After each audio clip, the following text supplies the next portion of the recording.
As you can see, the wind is blowing crazy, and it's so hard to get a video when that wind is blowing. So let me take you inside the house and tell you what's been going on around here. Come along with me.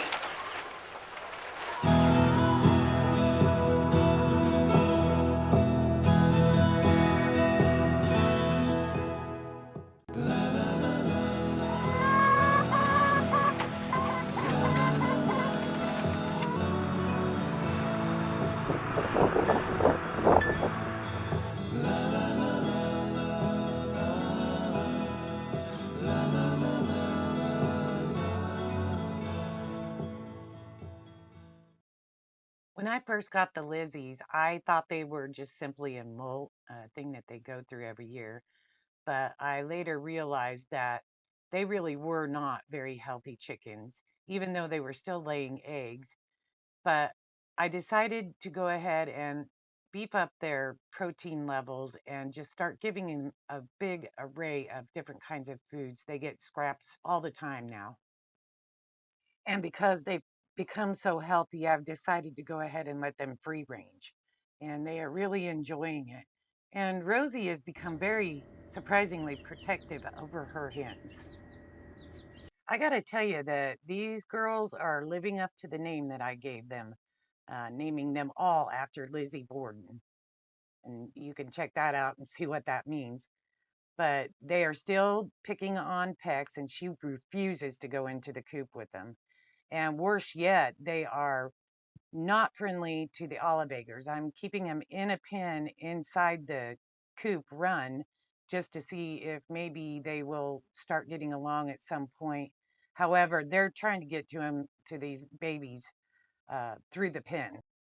Honestly, I'm not sure if this is a residue due to them being cooped up with 5,000 other chickens and it just made them mean or what. Look at the markings on my olive eggers. I can't wait until I have eggs from them to show you guys. Returning to the homestead has been really exciting for me and my husband, and it's really hard to slow ourselves down and not get the iron before the fire, or the fire before the iron, however that saying goes. I can't remember because I'm looking at a camera, but I know it. Anyway, it's just really hard to be patient, do things slowly, and do things intentionally so that we are not making mistakes along the way. Now, we realize that we're going to make mistakes, and we're carrying you guys through that just so that you can see there are, there's some things about homesteading that are not real desirable to have to go through. And it's never desirable to have to be patient and wait for all these dreams that you see in your head. But I've been passing the time learning new skills because that's something that I can do even if I don't have the money and Jay don't have the time because he is working full time again. I'm still utilizing my time. I'm trying to learn to start seeds for my garden, which is something that I really didn't do before. I just buy the plants and put them in, unless you're talking about squash or beans or something like that you direct sow anyway. But that's a big learning curve for me. Just knowing the types of soil. I've really been studying up on through other homesteading channels. M.I. Gardener, Roots and Refuge, even Doug and Stacy, they have videos. Heidi over at Rain Country has videos. And Happy Farms has been a real big support for me too. She puts out videos, and she's at my level, or more towards my level of gardening. Instead of these people that are so way up there that it's really hard for me to connect to them. If any of you are just starting out gardening, go over to Happy Farms and check her out. She's got some really good videos up. Other skills that I've been working on is I am trying to learn how to make my very own farm dresses. They're called frontier dresses, and this is just so that I can wear around summer. All my friends know that I absolutely love wearing dresses. I'd rather be in a dress. I really don't like pants and jeans because I'm just simply not comfortable. I am working on that. I made my first one. I got it all put together, and I made a few mistakes on it. Once I master that skill, I plan on doing a video for you guys they're pretty simple. If I can even get it together, that's a big deal on a sewing machine. But if you're interested in how to make those frontier dresses and want to try for yourself, go over to Rain Country. Heidi has several tutorials on it on how to put those dresses together. But when I get one together that is in pretty good shape, because I don't think I'll ever get it to perfect shape, but maybe I will, I will show you the dress. Some of you that have been following my channel since last year probably have seen where I've been dehydrating food, testing out and trying to learn what we're going to eat and what we're not going to eat. I mean, dehydration does change most foods, but for the most part, we're finding a lot of foods that we can store just by plain out dehydrating them on a dehydrator, a regular dehydrator, not a freeze dryer, and they're easier to store and keep for much longer. One of our favorite things that I dehydrated from buying bulk was zucchini, and we absolutely love those zucchini chips. They have such a great flavor, and they're just really nice to snack on. So I've been wanting to experiment with putting different types of seasonings on them and then putting them in the jar and seeing if they still taste as good. I did find a bulk amount of zucchini. My discount grocery store that I found here in the town that I live in, on Tuesdays, they go through all of their produce and they throw it out. They just simply, they put it in a dumpster. And I was over there the other couple Tuesdays ago, and I said, hey, if you're just going to throw that away, can I take it home to my chickens? I hadn't really even looked at it. I just knew it was, scrap produce, and I knew that my chickens would love it. I've been trying to give them more of a variety of food just to get them healthy, get them the vitamins and the minerals they need. And that is working, for sure, that's working. She said, sure, just go ahead and take whatever you want. And I got out there and I threw several boxes in my car and I got them home.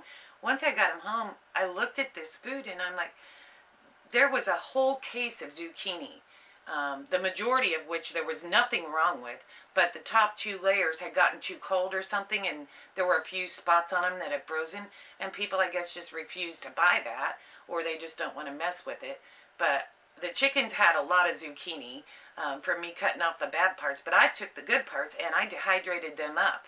And I gotta say, that is the best deal I've gotten all year. Just about a whole case of zucchini for free that I could turn into dehydrated zucchini chips. And they're delicious. They're still just really good. I can't wait till I have my own from my garden. Time for a coffee break. I love having coffee these days because I am developing a relationship with my Amish friend named Dorothy. And Dorothy has Jersey cows, and I've been going over and getting milk.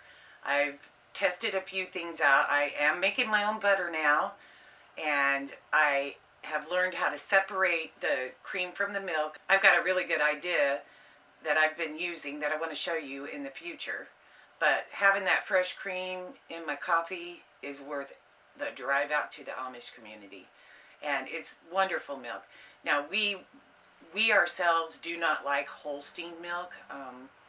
We would rather have Jersey milk. So I feel really fortunate that I have this relationship with Dorothy. And it's one that I had back when we had the homestead the first time. And we've just picked up where we left off. So I'm pretty excited about that. I did try and make some cheese, and it turned out pretty good. I think though that I need to do some more studying on that before I show you guys, because I don't want you to watch my video, do it like I do it, and then it not turn out good. Remember, everything you see on my videos is showing you how I done it, not telling you how to do it. Do your own research on everything, just like 2 old people on the couch say. Oh, before I forget, remember the video, I think it was called, Did I Get Lucky, is what the name of it was. And it's about the Buckeyes, the story about the Buckeyes. And I picked some of them up and I did some studying because I want a Buckeye tree. It's something from my childhood that I remember, I love. It's one of those fond memories, and I'd love to see them here at the farm. So I went and done some studying, and I found out that you put those Buckeyes, and this is a proven fact. This did work for me. And I didn't get pictures of the Buckeyes in the bag, but it's in a Ziploc bag with, so I just put a wet paper towel in a Ziploc bag and put the Buckeyes in there, and I zipped it up, put it in the refrigerator, and that's back when I made the video, so you can go back through my videos and see when that was and how long it took them. But the other day, our refrigerator went out in the camper, and we just went ahead and bought one for outside that we plan on putting in our outdoor kitchen if we ever get it built. But I'm using the one inside now for storage for my pots and pans, and they're so much easier to get to. Anyway, I'm getting off track again. I went into the refrigerator to transfer everything over to the bigger refrigerator outside, another advantage. And when I got to the Buckeyes, they were down on the very bottom shelf and hidden back there. They'd been kicked to the back of the refrigerator. And I honestly had forgotten that I put them in there. And so imagine my surprise when I opened them up, and this is what they look like. I took the Buckeyes out of the bag. One of them hadn't sprouted yet, so I just put it back in the bag. But I took the other two, and I put them straight into a pot of soil. That's been about a week ago, and so far they haven't popped through the soil. So I hope I didn't get in too big of a hurry and they drowned or rotted or whatever. Here in another, I'm going to give it 2 more weeks. And if they don't, because they're outside, and I don't know if that's affecting their germination or not, but I'm going to give it another 2 weeks, and if they don't pop up, I guess I'll dig them up and see what happened to them. Hopefully, though, I'll have Buckeye trees. And if I ever come across some more Buckeyes, I know exactly how to get them to germinate. And maybe I'll leave them in there just a little bit longer and not get so anxious. Another skill that I've been practicing is making my own walnut syrup. We do have maple trees here, and I've heard that you can you can tap them and draw sap out of them. However, when I tapped our maple trees, nothing came out. I don't know if it was just the wrong time of the year for them or what. But when I tapped my walnut trees, sap literally squirted out. So I got about a gallon of the sap and boiled it down. And yeah, I had that much syrup. And I really didn't even boil it down enough because there was just so little that I was afraid it'd burn in my pan. So when I've got my foot in the water with that, and I kind of know, I understand now the process that as it warms up, the sap rises up into the tree, but then as it cools down, the sap goes back down, and in between times you can catch that sap. So you got to catch it at the right time of the year, which it was for the walnuts. And the problem is, I know we have lots of walnuts here at the farm. I just can't identify them yet in the winter. I have to work on that. I just happen to know that that walnut tree down there in the field was a walnut tree because I discovered it, and you may remember from a video, I discovered that it had walnuts on it last early fall. And so I did experiment with that tree, and this summer I'm going to be searching the rest of the acreage here to find all the walnut trees, and I'll be like tying something around them just so that I can identify them again in the winter. So yeah, I'm working on my skills, which is something you can do every single day just to prepare yourself to become more self-sustainable. You know, being self-sustainable isn't always just about the big prepper apocalypse thing. Being sustainable to me means being less invasive on our environment. It means making the greatest value out of our natural resources and minimizing waste. I mean, the self-sustainable life causes you to inadvertently minimize the amount of waste that you're creating. In so many ways, self-sustainable life improves the sustainability of our environment. And I know that some of you feel overwhelmed, especially some of my friends who have watched me advancing with the self-sustainability. The thing is that you just can't panic. You have to keep moving forward, keep thinking of new ideas, keep thinking of new ways that you can get yourself sustainable. Remember, every single thing you do is something that you did to get yourself less reliant on a system that's not feeling very reliable right now. Some of you may be wondering how my copper Moran chicken hatch turned out, and I've got some good news and I've got some bad news, and I'll share that with you in another video. There's been some big developments here at the homestead, and I have future videos coming up to show you how we've been building on the homestead. I'm really excited to show you guys our improvements. As you guys know, I don't like my videos to run more than 20 minutes. I want to keep them in between that 10 and 20 minutes just so you guys have time to watch them all the way through, please. As always, like and subscribe and share my video with anybody that you think would be interested in watching us return to our homestead. It's just a way that you can help support me and my channel and my desire to help people become more self-sustainable. I've gabbed long enough. I will catch you on the next video. It's coming up soon. Love and peace to everyone.